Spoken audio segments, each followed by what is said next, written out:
नमस्कार, मैं हूं वीरेश सिंह। आईटीआई के टॉक शो में आपका स्वागत करता हूं। आईटीआई इंस्ट्रक्टर बनने के लिए अब सीआईटीएस जरूरी है कि नहीं जरूरी है। डीजीटी की नई पॉलिसी और ड्राफ्ट की तैयारी हो रही है, ड्राफ्टिंग चल रही है अभी, है ना। इस पे बहुत बड़ा जो मुद्दा है वो खड़ा हुआ है और उसमें मैं थैंक यू बोलूँगा खास तौर से उत्तराखंड के वो लोग जो हमारे 7-8 तारीख को गए थे। उन्होंने जो चीज़ें दिखाई है, जिस पर देखी हैं, वहाँ के डीजीटी के अधिकारी और वहाँ के सेक्रेटरी ने इस बात को माना और समझा और फिर जो मैंने रिपोर्टिंग की। आज पूरा न्यूज़ देखने के पहले बहुत सारी चीज़ों को समझ लीजिए कि डीजीटी क्या है और स्टेट का क्या है। इस डीजीटी के जो नियम है, कई लोग ज्ञान बांटते हैं, उनको मैं बता रहा हूँ। पहले मैं पूरी एक न्यूज़ की पूरी वो दिखाऊंगा आपको, है ना, कि क्या क्या चीज़ें हुई हैं। हालांकि ये चीज़ दिखाना नहीं चाहिए, लेकिन मैं मेरी जानते हो आप कि जो होने वाली रहती है 3 महीने 6 महीने साल भर की चीज़ें होने वाली रहती है, वो मैं न्यूज निकाल करके बड़े रिस्क के साथ में दिखाता हूँ।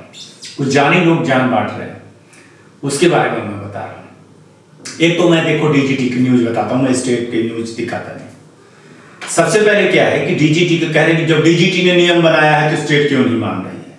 अरे यार, थोड़ा सा दिमाग तो लगा लो, पढ़े लिखे हो, कि डीजीटी का केंद्र का हर नियम स्टेट को मानना जरूरी नहीं है। पहले ये चीज मान लीजिए, है ना। नियम पढ़े हो ना तो अनुसूची 7 में पढ़ लेना। अनुसूची 7 में साफ साफ लिखा है कि बाध्य नहीं है कि केंद्र सरकार की हर चीज को राज्य सरकार माने। राज्य सरकार की भी अपनी शक्तियां हैं और उस शक्तियों का उपयोग कर सकता है वहां के युवाओं के हिसाब और वहां के मांग के अनुसार। उसको रोजगार नौकरी देने का हक 7वीं सूची में राज्य सरकार को अधिकार दिया गया है ना। ये बेवकूफी वाला शब्द आप मेरे सामने तो यूज ना करिए, ठीक है। मैं किसी से डरता भजता नहीं हूं, ठीक है ना। जो सच है वो सच दिखाता हूं, ठीक है। अब देखिएगा कि अब डीजीटी क्या कर रही है इस पर। जब बहुत सारी चीजें हुई, हमारी चर्चाएं हुई, लगातार हम इस ट्रैक्टर को उसमें लगे हैं डीजीटी के उस पर। एक चीज और बता दो, कई लोग कहते हैं कि आप देख रहे हैं कोई बदलाव नहीं हुआ। 3 साल से जितने बदलाव हुए हैं ना, वो आईटीआई वालों से पूछे कि कितनी हालत खराब हो गई है और कितनी सारी चीजें हो रही हैं। 2 चीजें अभी बड़े बदलाव होने वाले हैं। एक तो रीअफिलिएशन में फर्जी आईटीआई बंद होगी और उसी समय पर इंस्ट्रक्टर वाला कॉलम भरा जाएगा। लेकिन दोनों में एक दिक्कत आ रही है कि 15,000 आईटीआई को डीजीटी एक साथ रीअफिलिएशन नहीं कर सकती है। इतना मेन पावर नहीं है जिसको ऑनलाइन कर रही है।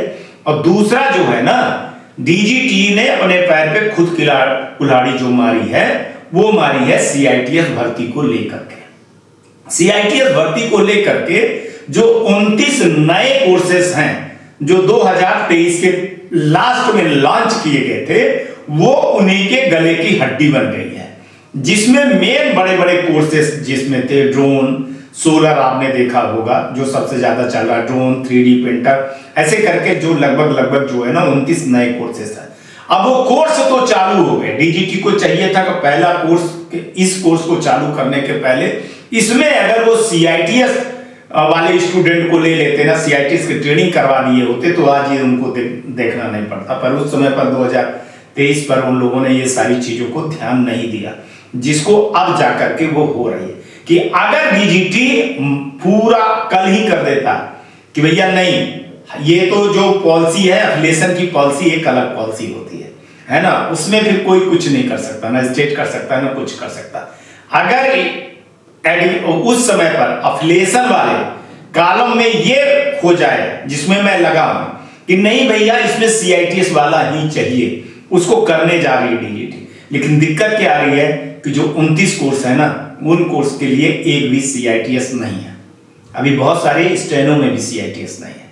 तो उसके चक्कर में क्या होगा कि फिर जो कोर्सेस गवर्नमेंट ने चालू किया है वो उनके लिए दिक्कत और खतरा बन जाएगी। बस इतनी सी बात है, बाकी वो नहीं है। बाकी मैं आप लोगों को बहुत आगे तक ले गया हूं और आगे तक ले जाऊंगा और ये आप एक दिन देख लेना कि सीआईटीएस के वाला आईटीआई को कोई नहीं पढ़ा पाएगा। चलिए न्यूज डीजीटी की पहला नंबर पे देखिए कि डीजीटी जो है तो सीआईटीएस के लिए अनिवार्य करने के लिए दिशा निर्देश, एक नई गाइडलाइन जो है तो ड्राफ्टिंग तैयार करना शुरू कर दिया। इसमें बड़े बड़े शिक्षाविद को ले रही है, स्टेट को ले रही है, RDSDT को ले रही है, राज्य को भी ले रही है, और जो नीति आयोग बैठी हुई है टीम ना, वो भी काम कर रही है। एक चीज मैं बता दूं, नीति आयोग ने 2022 में अपनी 23 में अपनी जो है तो उन्होंने रिपोर्ट सौंपी थी। 5 साल में रिपोर्ट फिर सौंपने वाले हैं। वो गाइडलाइन को, ड्राफ्टिंग को पूरी तैयार कर रहे हैं। हालांकि हर साल करते हैं, लेकिन एक 5 साल में हर एक चीज का अलग करते हैं जो ITI का आने वाली है, ठीक है। तो इसका जो मकसद है कि देश भर में ITI के जो प्रशिक्षकों की गुणवत्ता को लेकर के एक समान स्तर पर लाया जा सके, उसके लिए गाइडलाइन, नई गाइडलाइन की बड़े जोर तोड़ से तैयारी हो रही है।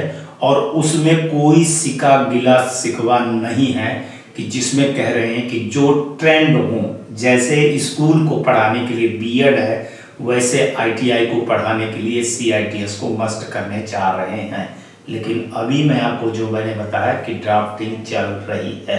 दूसरा समझिएगा कि क्या है मौजूदा स्थिति।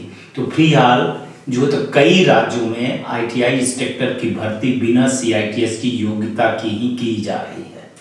कुछ राज्यों में केवल NCVT, SCVT, ITI पास और अनुभवधारी उम्मीदवार को भी मान्यता दी जाती है पढ़ाने के लिए। लेकिन इससे प्रशिक्षण की गुणवत्ता को अंतर में देखा जा रहा है, जो कि DGT के लिए चिंता की विषय बन गई है। ये सबसे बड़ी चिंता की विषय बन गई है। और इस बार हमको, जो मैं आज आपको यहाँ पर रोक रहा हूँ, कि 3 साल का एडमिशन के अलावा रिजल्ट जो निकले हैं उनका डेटा देखा जा रहा है। अभी 3 साल का डेटा देखा जा रहा है। हमारे हिसाब से जो हमारे सूत्र कह रहे हैं कि 5 साल का डेटा निकाल रहे हैं, और खास तौर से भी गवर्नमेंट का निकाल रहे हैं, वो प्राइवेट का कम निकाल रहे हैं जैसे गवर्नमेंट की है, कि जहां CITS ज्यादा है पढ़ाने वाले, वहां का रिजल्ट क्या है, नॉन CITS वाले जो पढ़ा रहे हैं वो कितना इम्पैक्ट डाल रहा है। ये जो डाटा है इसको जो है तो मिला रहे हैं, इसको मर्ज कर रहे हैं, इसको देख रहे हैं, ठीक है ना। इसके बाद आते हैं तीसरे नंबर पर, क्या बदलाव आने वाला है तीसरे नंबर पर। तो यहां पर DGT करी कि नई पॉलिसी ड्राफ्ट के अनुसार CITS को सभी इंस्ट्रक्टर पद के लिए जरूरी पात्रता शर्तें बनाया जाएगा।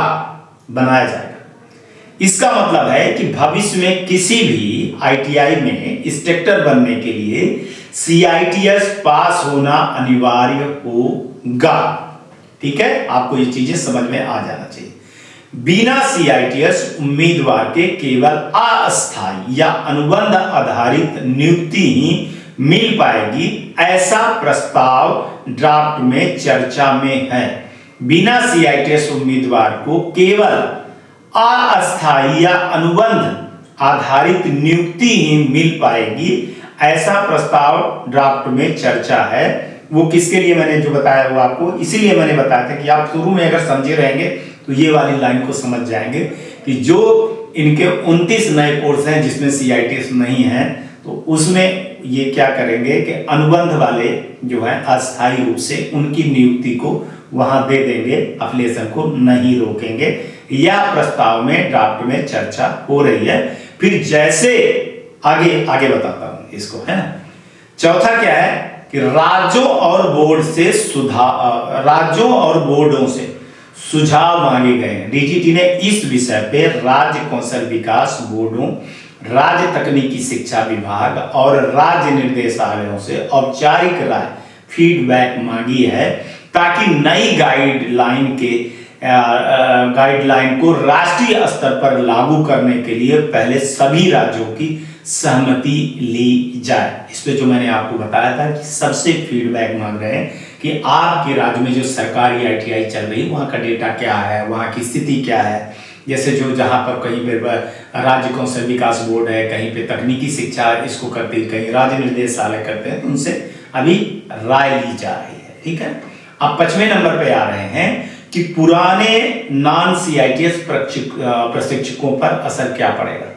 तो जो प्रशिक्षक पहले से कार्यरत हैं लेकिन CITS पास नहीं है, उनके लिए विशेष प्रावधान बनाए जा सकते हैं। ड्राफ्ट में विचार किया जा रहा है कि उन्हें जो है तो कोई ब्रिज कोर्स या जो भी हो, आरपीएल या जो भी हो वन टाइम, तो कुछ छूट दी जाएगी, ट्रेनिंग के लिए कंसीडर किया जाएगा। यानी ऐसे प्रशिक्षकों के बाद में सीआईटीएस की ट्रेनिंग करने का मौका मिल सकता है। ठीक है, अब आइए आप 6वें नंबर पे स्किल इंडिया के मिशन से जुड़ा। यह जो है तो पूरा कदम स्किल इंडिया के मिशन के तहत प्रशिक्षक मानकों को महत्वपूर्ण करने के लिए दिशा में है। डीजीटी चाहता है कि हर इंस्ट्रक्टर प्रशिक्षित हो और इंस्ट्रक्टर हो तो ताकि इंडस्ट्री रीड ट्रेनिंग की तैयार कर सके। इनमें से एनएसक्यूएफ लेवल के अंतर्गत इंस्ट्रक्टर क्वालिफिकेशन को जो है तो फ्रेमवर्क में IQF नाम दिए हैं, इसको नया नाम दिए हैं इंस्ट्रक्टर क्वालिफिकेशन फ्रेमवर्क। IQF को लागू करना भी आसान होगा। यही चीज एक बहुत बड़ी चीज मैं बता रहा हूं कि NSQF में एक बनाया गया है, उसका नाम है IQF और ये इंस्ट्रक्टर क्वालिफिकेशन फ्रेमवर्क इसको बताया गया है। ठीक है ना। इसके बाद मैं आपको 7वां नंबर पे बता रहा हूं कि NSTI जो है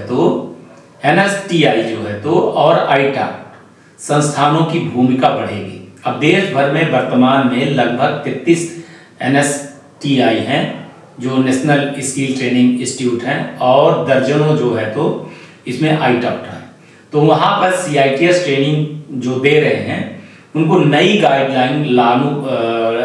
गाइडलाइन लागू होने के बाद इन संस्थानों की सीटों की एक तो संख्या बढ़ेगी, इंफ्रास्ट्रक्चर बढ़ाए जाएंगे ताकि अधिक उम्मीदवारों को प्रवेश दिला जाएगा और नए कोर्सेज इसमें ऐड करेंगे। भर्ती 8वां नंबर पर बता रहा हूं कि भर्ती नियमों पर असर होगा यदि CITS के अनिवार्य किया जाता है। तो जैसे UPSSC, RS, MSSC या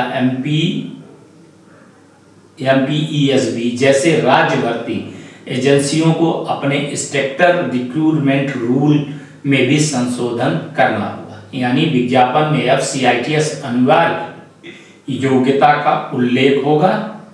यह कदम ITI इंस्ट्रक्टर रिक्रूटमेंट पैटर्न को भी राष्ट्रीय स्तर पर समान बना सकता है। ठीक है, ये तो 8वां हो गया। और 9वां मैं बता रहा हूं आपको कि समय सीमा और अगला कदम। DGT कुछ हफ्तों में राज्यों से प्राप्त सुझाव के बाद फाइनल ड्राफ्ट पॉलिसी को तैयार करेगा। इसके बाद MSD मंत्रालय जो है इसको स्वीकृति के लिए भेजा जाएगा और स्वीकृति मिलने के बाद इसे ऑफिशियल नोटिफिकेशन के रूप में जारी किया जाएगा, जो लंबा प्रोसेस है। आप जानते हो कि लंबा, अच्छा खासा लंबा, मंत्रालय में जाएगा, फिर वो पास होगा, फिर पूरी चीजें होंगी, चर्चा होगी, तो होगा, लेकिन हो जाएगा, ऑफिशियल नोटिस होगी। और ये अंदर की बात मैं आपको बता। अब चलिए मैं आपको बता दूं कि हमारे तरफ से ये चीजें कही गई हैं कि भाई साहब अगर ये चीजें होती हैं तो एक तरह से प्रोफेशनल पहचान मजबूत होगी इंस्ट्रक्टरों की।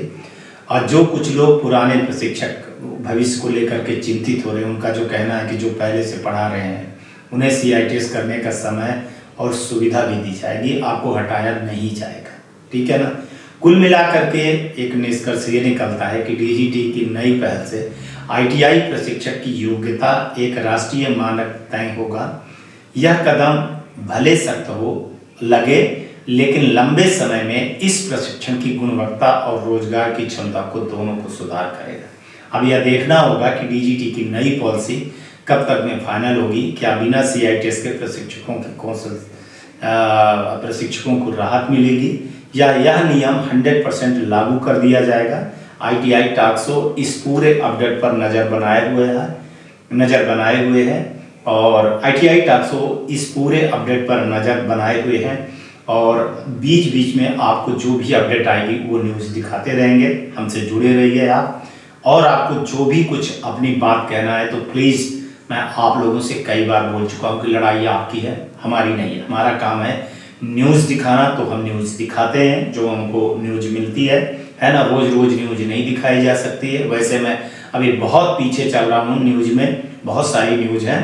तो आपको अगर जैसा लगे तो कमेंट जरूर करिएगा, अपनी राय जरूर लिखिएगा। अगर आप अपनी राय लिखते हैं तो हमारे चैनल को मैं आपको बता दूं कि डीजीटी देखती है और बड़ा असर आपके कमेंट का होता है।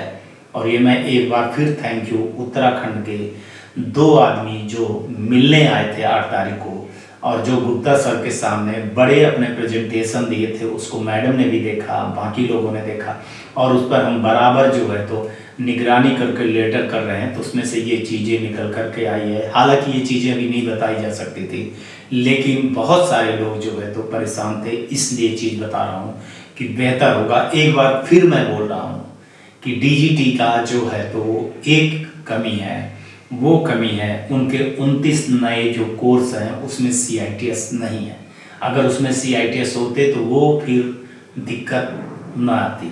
अभी जो अफिलिएशन ऑनलाइन अफिलिएशन होगा तो देखिएगा जो जिसमें CITS हैं, जैसे आप लोग कह रहे थे कि सर कम से कम उसमें तो करवा दीजिए, तो जो 2026 में अफिलिएशन की प्रक्रिया चलेगी तो आप देख लीजिएगा कि पाएंगे कि उसमें बहुत सारे लोगों को CITS भर्ती के लिए क्या करना पड़ेगा, उस एडमिशन वाले अफिलिएशन वाले पॉलिसी में करना पड़ेगा। जो अभी नई ITI खोल रहे हैं उनको भी CITS मस्ट करना ही पड़ेगा। जब एक दिन पूरे अफिलिएशन वाले प्रक्रिया को देखो डीजीटी कर सकती है, बाकी किसी स्टेट को नहीं कर सकती है। मतलब जो अफिलिएशन मिलेगा, अफिलिएशन में जो उस समय पर डेटा भरे जाएंगे पढ़ाने वाले, वो CITS मस्ट कर देंगे। और अगर जो मान के चले जिस कोर्स में नहीं है उस कोर्स के लिए तो वो थोड़ा सा सुधार दे देंगे। लेकिन जैसे मान लीजिए इलेक्ट्रीशियन, फिटर, डीजल मैकेनिक ये सब में है तो उसमें अगर कोई CITS नहीं भरेगा ना तो वो फॉर्म नहीं जाएगा भैया, वो फिर वो रिजेक्ट हो जाए। आज तक लिए इतना ही, करेंगे तो फिर किसी नए मुद्दे पर बात करेंगे। तब तक आप लोग अपना ध्यान रखिए, आसपास सफाई रखिए, बड़े बुजुर्गों का सम्मान जरूर करिएगा, गाड़ी धीरे चलाइएगा, हेलमेट पहनिएगा। और बिहार में चुनाव हो रहा है, जाति धर्म मत देखिए, कुछ नया करिए, है ना। ये आपके लिए टाइम है, फिर आप 5 साल के लिए हो जाएंगे, फिर जैसा लगे ना वैसा करिए, लेकिन स्वदेशी चीज़ों पर ज़्यादा खरीदारी करिए। मैंने भाई साहब लिस्ट बनाई थी और मैं आज बता दूं आपको कि मैंने जो पहले खरीद लिया हूँ, जो मैंने पहले खरीद लिया हूँ वो मैं खरीद लिया। अब बाकी के लिए मैं खुद ही जो इंडिया में बनी चीज़ें हैं मैं उसी पर निर्भर हूँ और उसी पर ही चीज़ें कर रहा हूँ। ख़ासतौर से हमने जो बच्चों के लिए ड्रिंक आती थी, पेप्सी, कोका कोला, ये सब हमने बंद करवा दिया। घर में भी जितने सामान आ रहे हैं, इलेक्ट्रॉनिक्स आ रहे हैं हमारे पास, वो सब हम स्वदेशी ही ले रहे हैं। कोई भी हम विदेशी चीज़ ना हमारे बच्चे यूज कर रहे हैं, ना हम यूज कर रहे हैं, ना मेरा घर यूज कर रहा है। ऐसा आप भी करिए। नमस्कार, जय हिंद, जय भारत।